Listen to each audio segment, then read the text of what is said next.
আসসালামু আলাইকুম। আজ আমরা কোরআনের প্রথম সূরা ফাতিহা নিয়ে জানব। আপনি কি জানেন শুধু নামাজের পড়ার জন্য ফাতিহা ৭টি আয়াত আমাদের জীবনে আনতে পারে মন শান্তি, বরকত, সঠিক পথের দিক নির্দেশনা এবং শয়তান থেকে মুক্তি। সূরা ফাতিহা ইসলামের প্রথম সুপরিচিত সূরা এবং এটি কোরআনের মক্কি সূরা হিসেবে গণ্য হয়, অর্থাৎ এটি মক্কায় নাজিল হয়েছিল হিজরতের আগে। হিজরত হল নবী মুহাম্মদ সাল্লাল্লাহু আলাইহি ওয়াসাল্লাম এর মক্কা থেকে মদিনা প্রস্থান ৬২২ খ্রিস্টাব্দে। বিস্তারিত ব্যাখ্যা। নাজিলের স্থান মক্কা।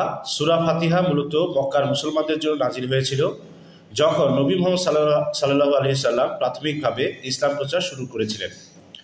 নাজিলের সময়কাল প্রাথমিক মক্কি সময়। সূরা ফাতিহা ইসলামের প্রাথমিক বছরগুলোতে নাজিল হয়েছিল, অর্থাৎ নবী সাল্লাল্লাহু আলাইহি ওয়াসাল্লাম মক্কায় ইসলামী শিক্ষা প্রচার শুরু করার সময়। এই সূরার বিশেষত্ব। এই সূরাকে বা সূরা ফাতিহাকে উম্মুল কিতাব বা কোরআনের মা বলা হয়। নামাজের প্রতি রাকাতে এটি পাঠ করা হয়। এটি ৭টি আয়াত বিশিষ্ট এবং সংক্ষিপ্ত হলে ইসলামের মৌলিক বিশ্বাস ও দিক নির্দেশনা এতে রয়েছে।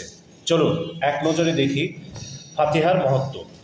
আলহামদুলিল্লাহি রব্বিল আলামিন এর ফজিলত হচ্ছে আল্লাহর প্রশংসা ও স্বীকৃতি, সমস্ত সৃষ্টি ও মহাবিশ্বের প্রতি প্রভুর কর্তৃত্ব স্বীকার করা। হাদিসে রয়েছে নবী সাল্লাল্লাহু আলাইহি সাল্লাম বলেছেন, যে ব্যক্তি ফাতিহার প্রথম আয়াত পাঠ করে তার জন্য আল্লাহ প্রশংসা বরকত হিসেবে পৌঁছায়। পাঠের সুবিধা হচ্ছে মনে প্রশান্তি আসে ধন্যবাদ ও কৃতজ্ঞতার জন্য। আর রহমানির রহিম এর ফজিলত বা গুণ হচ্ছে আল্লাহর অসীম দয়া ও করুণার স্বীকৃতি। হাদিসে রয়েছে ফাতিহার দ্বিতীয় আয়াত পড়লে আল্লাহ তার দয়া অব্যাহত রাখেন।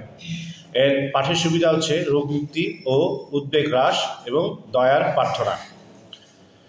মালিক ইয়াউমিদ্দিন এর ফজিলত হচ্ছে প্রতিপালক ও বিচারক হিসেবে আল্লাহর কর্তৃত্ব স্বীকার করা।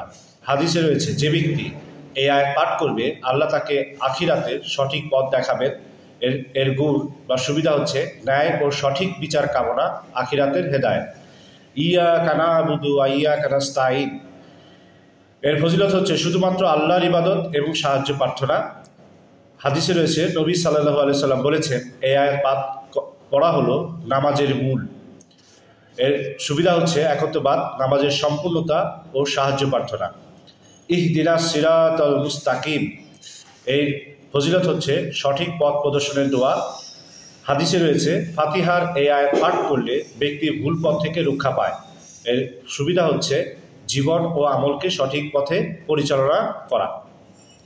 সিরাতাল লাযিনা আন'আমতা আলাইহিম এর ফজিলত হচ্ছে আল্লাহর বিশেষ অনুগ্রহ প্রার্থনা করা। হাদিসে রয়েছে যে ব্যক্তি এই আয়াত পাঠ করবে আল্লাহ তার উপর বরকত নাজিল করবেন। সহিহ তিরমিজি এর গুণ হচ্ছে দুনিয়া ও আখিরাতের কল্যাণ, আল্লাহর বরকত কামনা। গায়রিল মাগদুবি আলাইহিম ওয়ালাদ-দাল্লিন এই আয়াতের ফজিলত হচ্ছে শয়তান ও ভুল পথ থেকে মুক্তি প্রার্থনা। হাদিসে রয়েছে ফাতিহার এই আয়াত পাঠ পড়লে ব্যক্তি শয়তানের প্রলোভন থেকে রক্ষা পায়। তিরমিজি এই আয়াত পাঠের সুবিধা হচ্ছে পাপ ও ভুল পথ থেকে রক্ষা ও আত্মশুদ্ধি। আজই প্রতিদিন ফাতিহা পাঠ শুরু করুন। আর আরও ইসলামিক জ্ঞান ও দোয়ার ভিডিও পেতে প্রশান্তি ডায়েরি চ্যানেলটি সাবস্ক্রাইব করুন। ধন্যবাদ। আল্লাহ হাফেজ।